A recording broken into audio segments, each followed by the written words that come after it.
just in case in advance, so that I don't get too late, so that you guys know that it's starting, if there's any people that will be watching it live. So just in a few moments, the link is sent and Sergio will be joining. I gotta ask him, is it Sergio or Sergio? Because I hear people call him both, so we'll let the man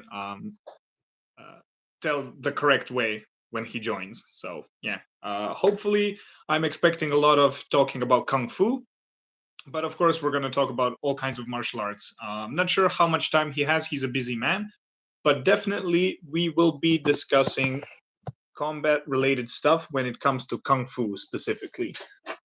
We're both Kung Fu fighters and lovers of Kung Fu, so yeah.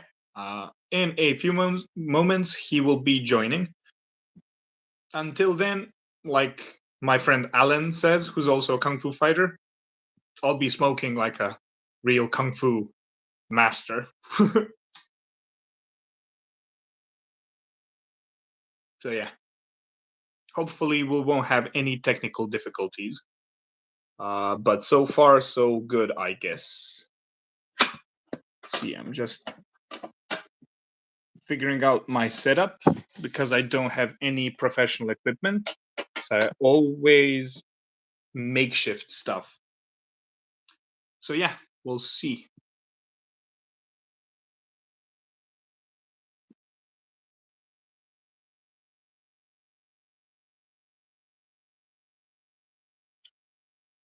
All right.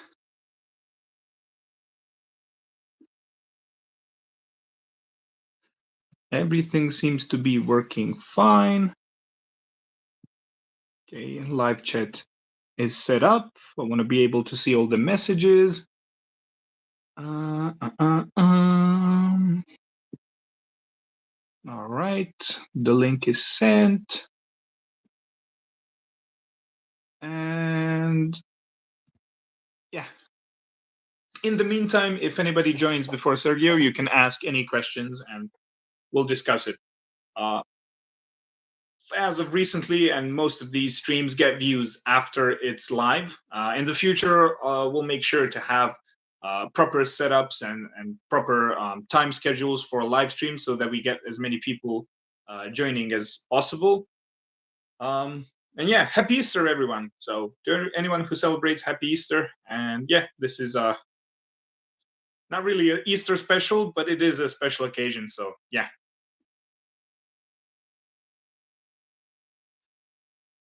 Okay.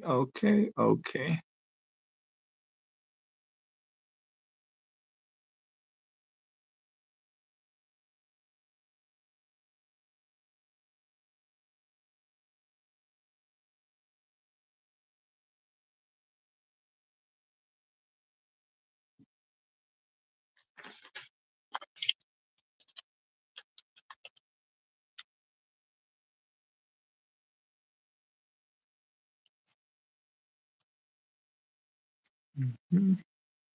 My battery is charged. So yeah, sometimes I lose a lot of battery during the streams, so then I have to plug it into the charger and then figure out a setup because streaming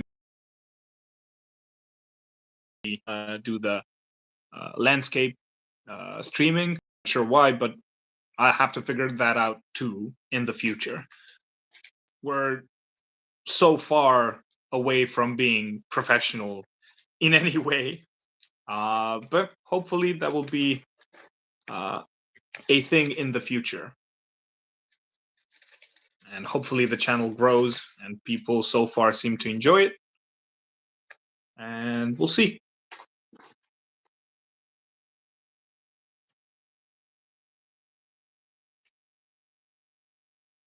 This will be funny later on when it's when the stream is done. When I post it as a video, this whole intro will be a long me discussing about channel stuff before Sergio joins.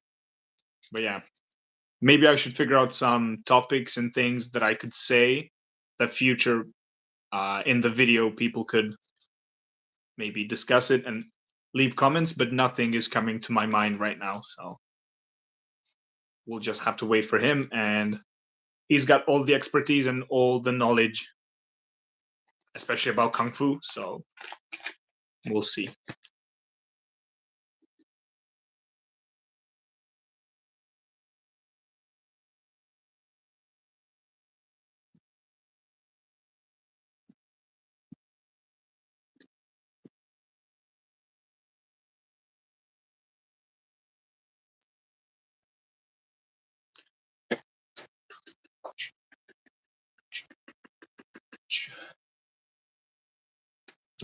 Gotta grab myself a glass of water.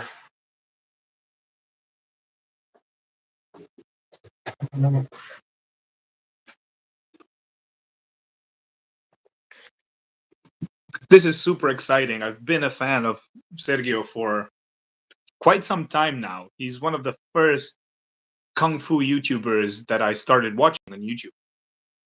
Because my first interest that I had in martial arts was through, of course, obviously, Bruce Lee movies and Jackie Chan movies. So it was my entrance into the martial arts world. It was Kung Fu. And then, of course, back in the day, I used to watch like fight tips and like old school channels like those, but very not much after that. I found Sergio and I was super impressed because I didn't follow MMA that much, and I would see people like goofing around with Kung Fu and shitting on it. And since I knew nothing about the martial arts world, that caught me by surprise. So it was good that Sergio was one of the first people that I've seen doing Kung Fu and actually fighting and um, making it be awesome like it should, because Kung Fu is awesome. And just recently, a few days ago, somebody in the comments of Kevin Lee's video, uh, people forget that Kung Fu isn't a singular martial art, and I'm sure that me and Sergio will touch that topic today. But most people, especially in the combat sports circles, they just consider Kung Fu a singular martial art because they don't know that it's a broad label that addresses all kinds of Chinese martial arts. So, two different Kung Fu styles can be completely different from each other. So, yeah, Kung Fu is vast and cool and awesome. And also, we're thinking, at least I'm thinking, we found a good European. Doesn't need to be martial art neither. In what way? In what way, Josip? I have no clue what you're talking about. Please elaborate further before Sergio joins so that I know what you're trying to say. Oh, Kung Fu, you mean, right? Yeah, exactly. He's right. I'm just stupid. He's actually right. So, Kung Fu just means acquired skill through like training, through like trying to be good at something. So, it doesn't have to be martial. Uh, Good Kung Fu is good acquired skill. So, if you've worked hard to acquire a certain skill and you gave your hours, gave your time, and really did all the stuff that you need to improve yourself in a certain aspect of life, that's considered a good kung fu. Like if you're a good cook because you've trained to be a good cook, that's good kung fu. But colloquially, we use it, especially here when we're talking about martial arts, we use kung fu in the sense of combat. But that includes hundreds of different martial arts. But I was thinking now that you're here, Josip. Well, yeah, I'm just stupid. It takes some time to realize what you're saying because yeah, my brain is off. But I was looking through the page where there's equipment for the jiu-jitsu competition that we're going to be doing and stuff, and I found that they have shui jiao jackets, which in my opinion would be awesome to maybe buy those and try some shui jiao grappling because our base is judo heavy what we're doing, and shui jiao is so close to judo, it's just short sleeves, but that might be so cool to try. I haven't checked the prices or anything yet, but we can consider that. That'd be cool. So, and also I'm searching for a new gi because of the competition. I need to have a proper gi that's actually my size because I use an old gi that's just way too big for me. So, yeah. But a bunch of different martial arts and combat sport equipment is on that page. I think Dragon Sports it's called. So I think they ship all around Europe. So if any people if they're watching this after, check that site out. They have cool stuff in their shop. So yeah. Let me just check up on Sergio. He said that he woke up recently, so he will be joining soon.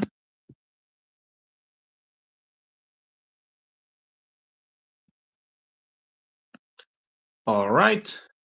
We still have some time to chat until he joins. Is the live chat fully active? Yes. Okay. Okay.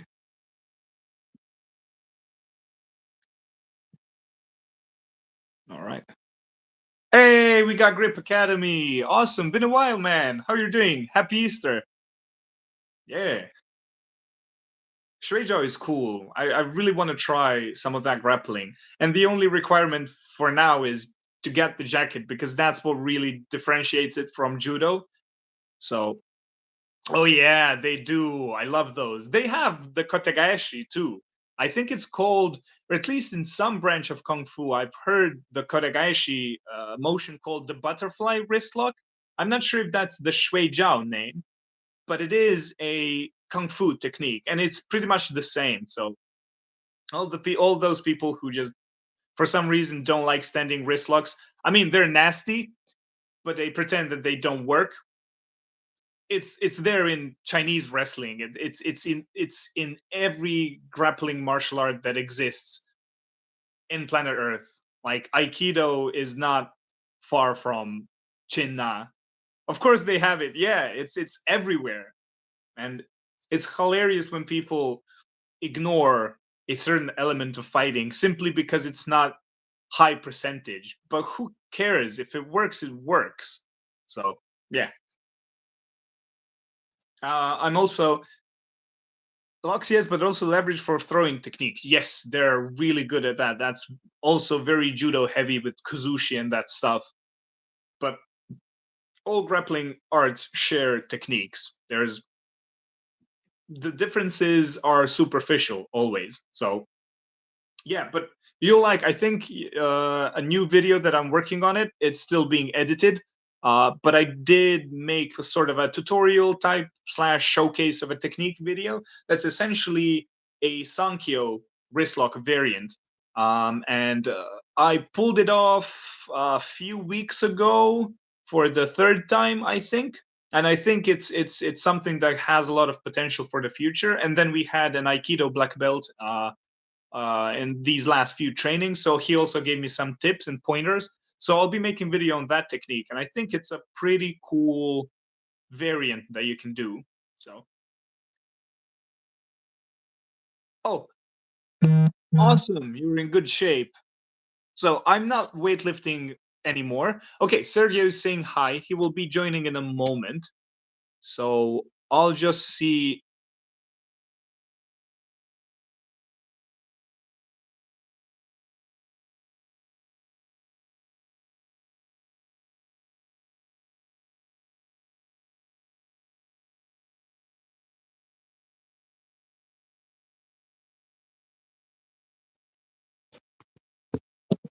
Hmm. So he's saying hi. I think he will be joining very soon. Then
All right, I'm back. We still here. So I think the live cuts out when I go back to the chat with Sergio. So he's setting it up right now, and he will be joining in a moment. So sorry for the little cutting out and delays, but he's working on it right now and he's setting it up. So whenever he presses the link, he will be here. And we're going to talk about mostly kung fu, I think, but of course I can't stop myself to talk about wrist locks. And of course kung fu has wrist locks too, but us being primarily currently Japanese jiu-jitsu practitioners, we sort of look at it from that Japanese perspective, but it's all the same stuff, obviously. So yeah, he's setting it up. Oop.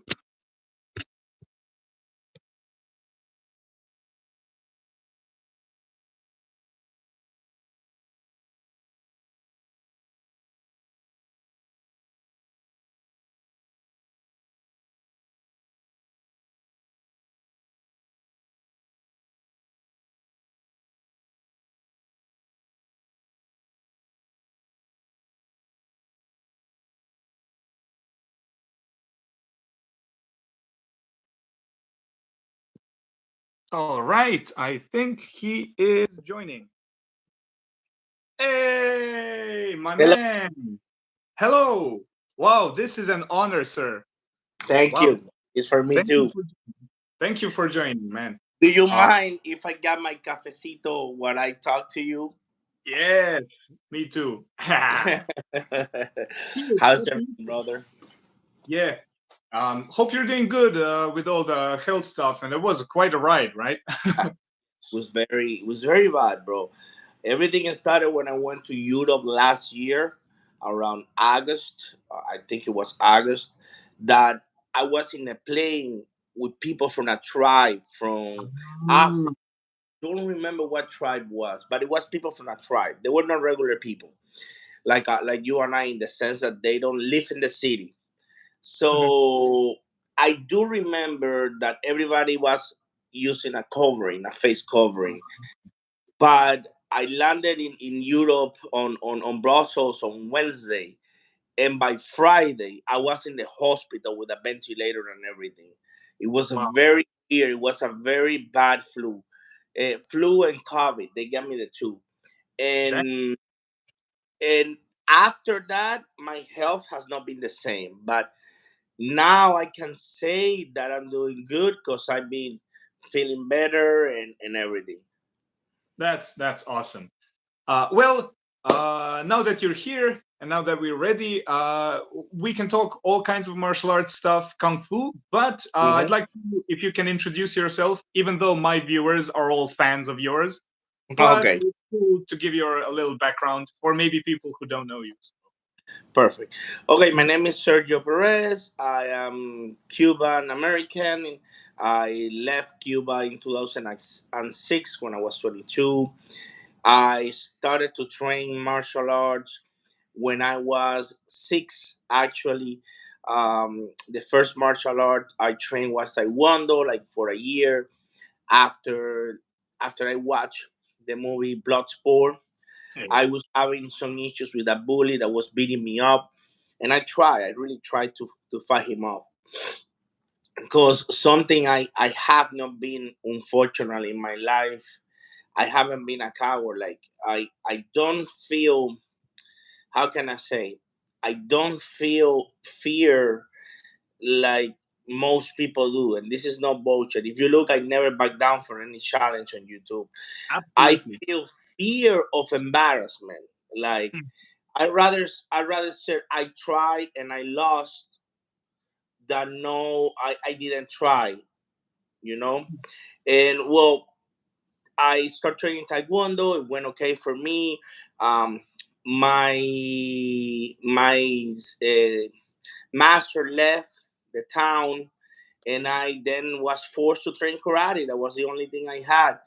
Uh, Looking back with karate, I have my good things to say and bad things to say about karate, but it was it was in Cuba. This will make it a little bit different than karate in America. It was a karate style that was more like monitor or watch over by the military. Since Oh. Cuba is a communist country, I think now that I'm an adult looking back, that they were trying to prepare us for keeping the regime, because I remember that the test for going and switching bells was way too hard. And I feel that they wanted you to fail, not like unlike America Hmm. that they hand belts Yeah. to people left and right. I remember that it took me almost 2 years to get the yellow belt. Ooh.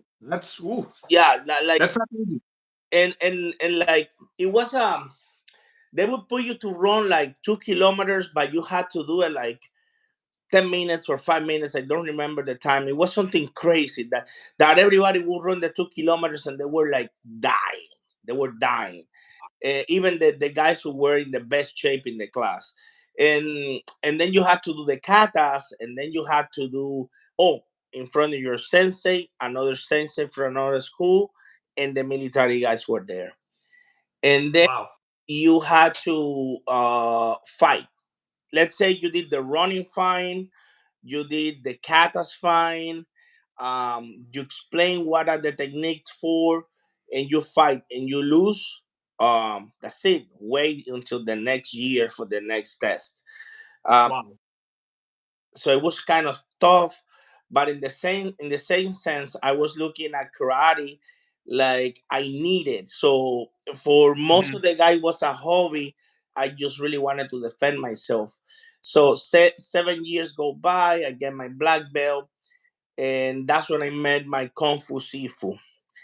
And that's when when it comes the good thing about karate and the bad things, because even though I was a black belt, I had a fight with a guy that we used to call him the hurricane, Ooh. or storm. We could call it in Spanish would be ciclone or tornado. We would call him two ways. Those two. And the guy was crazy. And I remember I fought him, and he threw me like a haymaker. I blocking with an outside block. I did a jack of to the chest, and I did a round kick to the belly. And then he came and he did the headlock. And Oh. the headlock, the regular headlock to my neck, and I did it to him. So the teacher came and separated us. And a couple of days he came back and said to me, "Bro, you almost destroyed my hand." And I said, "What about the punch?" I said, "Nothing." "What about the kick?" It hurt at the hand. So the block was what hurt him. But Ah, okay. I remember that he was mature enough to tell me, "Sergio, uh, why you didn't defend against the headlock?" And I said, "I don't know. I don't know what to do." And that's why I fell in love with Kung Fu, because since day one, they were not looking to teach me how to kick high or how to do the perfect pose. My Sifu was making sure I understand what situation I was in and how to get out of the situation before going to any technique, before going to any um, Mhm. history or background or how flexible I was. He didn't care about Practical combat. exactly. There you go. And There you go. we trained extensively for 3 to 4 years. I would say minimum 5 hours a day. Um, it was really really intense. I I lost can.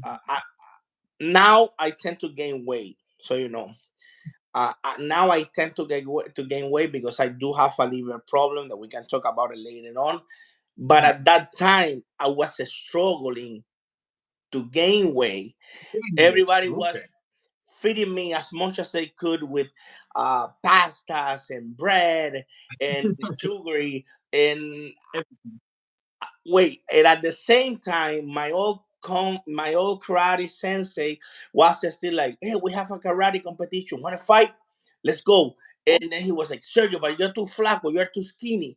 Uh, Oh, you weigh only 110 pounds. I don't have anybody to put you." I said, "Bro, say I weigh more." And the stuff that we did, I even went to weigh myself in one of the competitions, and they put rocks in my pants, bro, to see if I could. wow. Wow. That's crazy.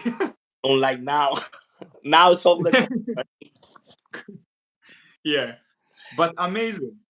Yeah. yeah. Well, more or less that's the whole background story and the whys. But go ahead, ask me any questions. I'm here for you, brother. Yeah, well, one more time, thank you for doing this. So that's a comprehensive little story. And mostly I want to talk especially about Kung Fu because you were one of the first people on YouTube that I saw doing Kung Fu with actual fighting. Because my first martial art was Wing Chun. Okay. And because I loved Bruce Lee movies as a kid, so I couldn't find there was no Jeet Kune Do anywhere. I met a person who trained it some time ago. He taught me a few things, so I would train on my own and like try and do become flexible and whatever I could on my own. But then I started Wing Chun because I thought, okay, Bruce Lee started with Wing Chun, so if I want to be good, I can do the same like Bruce Lee. Of course. Um, and it was a good experience for that time. But then I had to travel a lot, and then I changed a bit Muay Thai, bit Jiu Jitsu. Then I started watching MMA, and so very early on, even yeah, you can say yeah, Look, sure. what country are you in? I'm in Croatia, Croatia. so Okay. that's in Balkan Yeah. essentially. No, no, I know what it is because in Cuba, we back in the day, they used to get a lot of help from Croatia. I don't know if you know about it, but we did. Yeah, We yeah, even had schools named after your country. Um, yeah. I've heard, but I never knew the name. But I've heard that there's connections yeah, with history. they were talking and they were um, helping each other in different ways. I don't think it was all the way bad, to be honest with you. Uh, Mhm. how about? Let me ask you something. Sorry to turn the interview to you. No, no, no. It was Ask anything. you wanted to learn because of the movie, or you actually had a necessity to fight? So it was always love because of the movies, but I started loving the movies because it inspired me to defend against bullies. I, Even though really when I started training it, I it was a time when I stopped being bullied. But it was always in my mind like if this happens again, like, look how Bruce Lee's a small guy and he can fight and all that stuff. So it was half and half, 50-50, because I I, started when bullying kind of stopped, but it was there just in case. I Like, if this ever happens, then I will know to defend myself. And that was when I was like 14, around 14, 15. That's when I started like exploring, actually like learning martial arts, and that was the road that I went to Wing Chun. But it was kind of briefly now when I think of it. It was just like less than a year, but then I started like hopping and trying different things. And very early on, I started thinking about like practical stuff rather than learning just the this is a specific tradition. You want to learn how it's supposed to be learned because it's hard to not be exposed to internet and to UFC. And also like when I would want to test myself and train, we would spar even though I didn't watch MMA, didn't know much about MMA, we would go out with friends and try. and put on gloves and let's try, let's see. So I was shocked to find out that most people in like kung fu don't spar. That was like what? It was Yeah. crazy. And that's when I came across your channel. So that was like, oh, so this is kung fu, but you are actually fighting. You are actually like, you're not just doing forms and this and that. And now I'm training mostly Japanese jiu-jitsu and MMA. But it's hard to escape Wing Chun. When you get the sensitivity, when you get the feel from Chi Sao and everything, I just use it all the time. I did a And so I I did a yeah, video about yeah. that last week actually. Yeah, I watched it. I don't know if you had a time to see it, but I did a video Yeah, yeah, I did. about that because I was sparring with. They were actually the ones who asked me if I could do. I'll explain you now. What was it? Mhm. They had one of the guys there who sometimes coach me. This guy here, Marcus. Yeah, yeah, yeah, yeah. That was a good video. It He was nice to see you break down techniques again. he had a fight. He had a pro fight, and Okay. the other guy had a what we call a hard head. He would punch it and punch it and punch it, and the guy didn't went down. Oh, okay. Yeah, and we later on discover, and I told him, brother, give me the name of the guy. Then I look at the guy. Then I got the region of South America. Those guys, when they are children, when they are little, they put a bucket on their heads and they transport like the fruits for mama, for Oh, dad. wow. They put the books on the head.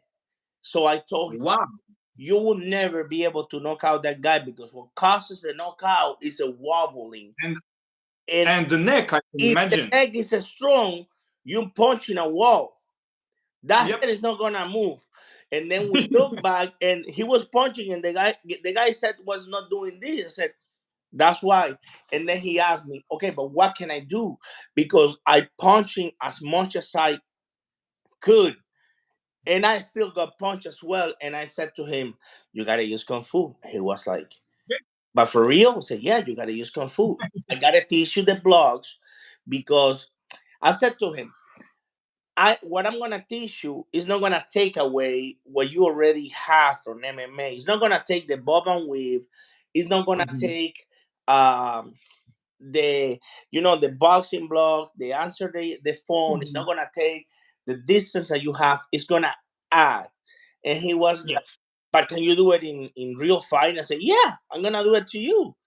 And the thing is that when we were sparring, he noticed what I wanted.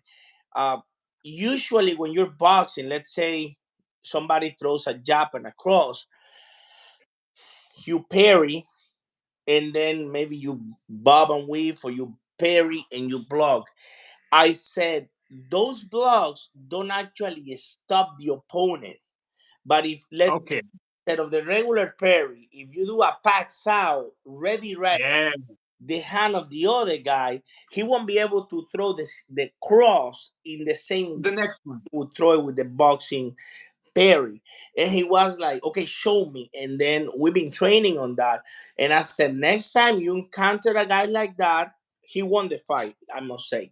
Next time Hey, you encounter a good job. guy like that, he's gonna be frustrated. Let's say you cannot block him, that's fine. But Mhm. what's gonna happen is he's not gonna be able to hit you as much as Yes. now. Eh, Yes, because you remove the first one. And if you do this, if the person does this, then Exactly. this is not a good They're angle. crossing and they're not able.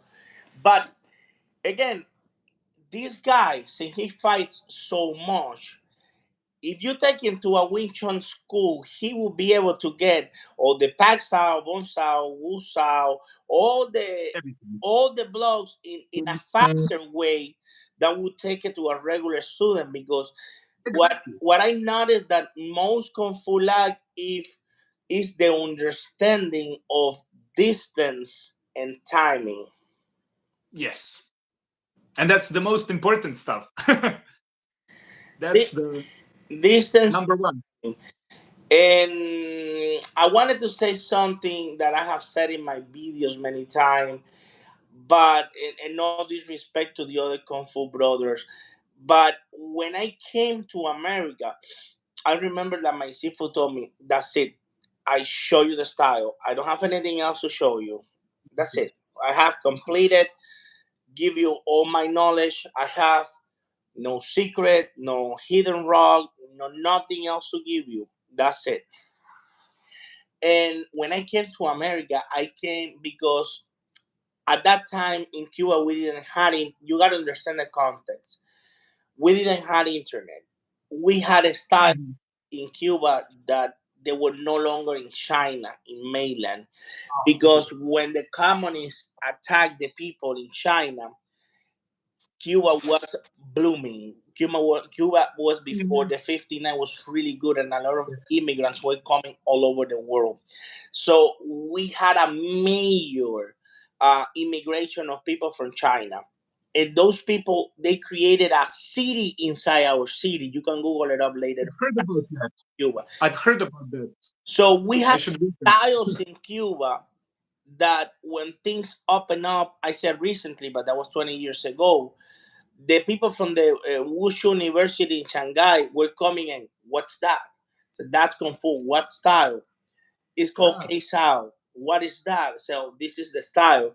And they were surprised that we had like 5 to 10 styles with all the curriculum that they never heard of, because they lost wow. mainland. They lost it. The master, the Yep, head school, they left and they went to Cuba. that's And it. when I would picture a master, because I did spar with those people, it's not, it's actually what you see that happens in the movies. It's actually what Wow. you see that happens in the movie. And I'll tell you right now, my Sifu, it's here. It's working for me. He is my foreman. He's running my one of my companies. And with no ego, as a skilled as I am, I cannot touch him. I'd rather fight the professional fighter than him. I'm telling you, Wow. it's like the movies. Like I throw a kick, like I throw the perfect round kick, and he blocked the kick in a specific way, and he hit me 3 times, and I am like, wow, because he kept learning from those Chinese guys. He kept those styles, and I mean, it's not like I cannot fight him. It's just that I really have to concentrate and push myself, and I have to get hit a lot more than Oh, Muay Thai and more than, and I'm gonna be hit in my fingers, and I'm gonna be hit in my forearms, and I'm gonna be hit, I don't know, exactly. in places that you're not expecting to be hit. And Right. I want to ask you when you finish about some kung fu strikes to weird places, because more often we're starting to see it even in the UFC. Like a lot of things that are like unusual strikes to places that you wouldn't consider, like armpits, like cavities, and even punching the knees. you And there's remember, you remember the video I did with Icy Mike with the shoulder yeah, roll, and then yes, like a month later, McGregor did it to another fighter. Bro, these people yeah, are watching. These people, they don't comment, but they're watching everybody. I'm telling you. everything.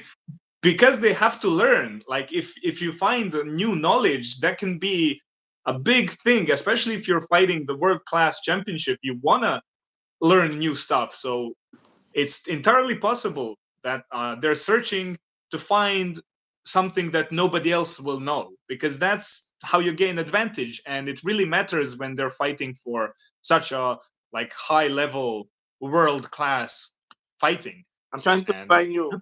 absolutely. I'm trying to find you one of those techniques Mhm. that I did it yesterday. Perfect. I'm trying to find you one of those. Absolutely, send anything that you think is interesting. And also when we continue the conversation, I also have a few questions about some kicks, Go ahead. because Ask me the question when I find those strikes. Um, perfect. Go ahead. Ask me the question. Yeah. So my friend, who's also a Tai Chi fighter, I also met him like this online. He has also a YouTube channel like this, and he's fought I think 3 times in like semi-pro cage. But he's a Wow. Tai Chi practitioner, and he's also like thinks about kung fu in the same way like I think we do. That like you translate the forms, you find the meaning through like sparring, and then you understand what the actual yeah. Okay. Look at how I parry his hand in a different way. Ah, there you go. I parry. let me move. Mm-hmm. I parry his hand, and then I did like a leopard fist to the neck. Right. That's what I did. I parry and did a leopard fist. But people who don't know, they just saw me doing a block and a cross. It's this. Uh-huh. Yeah. Oop.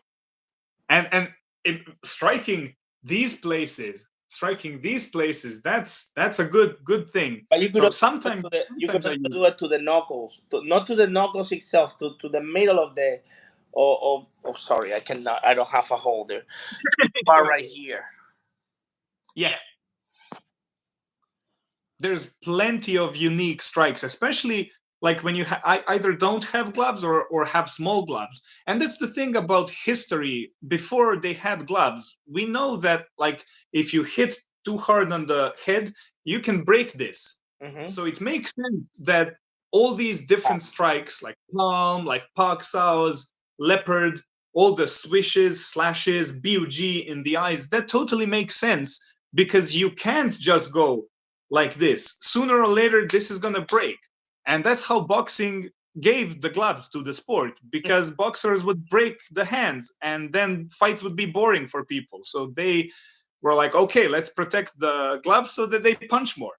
So it totally makes sense. And even like if you watch a Boss Rutten in like his old fights, without the gloves, he was only doing this, striking with this, like a lot of Kung Fu have Mm-hmm. these strikes. Even we in Japanese Jiu-Jitsu have like the Haito and the Shuto, and it's all the same stuff that I would see in Wing Chun. So if you take out the glove aspect, there's a lot of nuance that you can understand from why the history is We what went it on is. the shooter the other day. Last Saturday in the sparring, we went on the clinch, and I was blocking. I was grabbing my ear, and the other hand I have it on the neck, and he had his hand on the neck, and he was struggling with this hand to grab my neck. So I let go and I shoot on his neck, and he was like, Nice. "Ooh." Oh, just a moment. Yeah. Whoop. I got lost for a moment for some reason. Can you still hear me? Yes, sir. All right, one moment. And I see you perfectly. All right. What about now? Yeah. Talk again.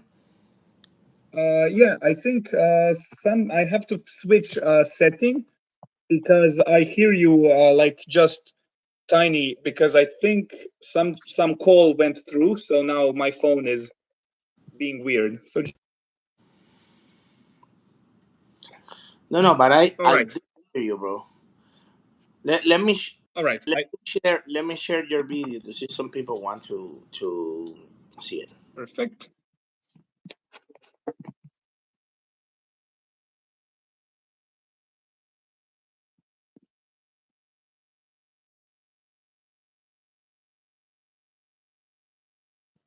Okay, I'm back.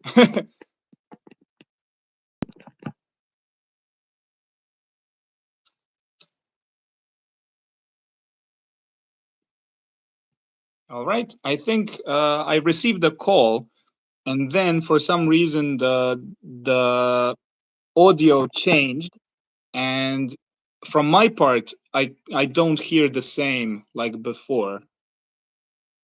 So I will just have to switch that so that I can hear better. Okay, I hear you. All right. Just a moment. I think I might have to reset the stream just for a moment because I can barely hear Sergio. So I'll just restart for a moment and then we can continue. Is that okay with you? All good? Perfect. So I'll be back in one moment.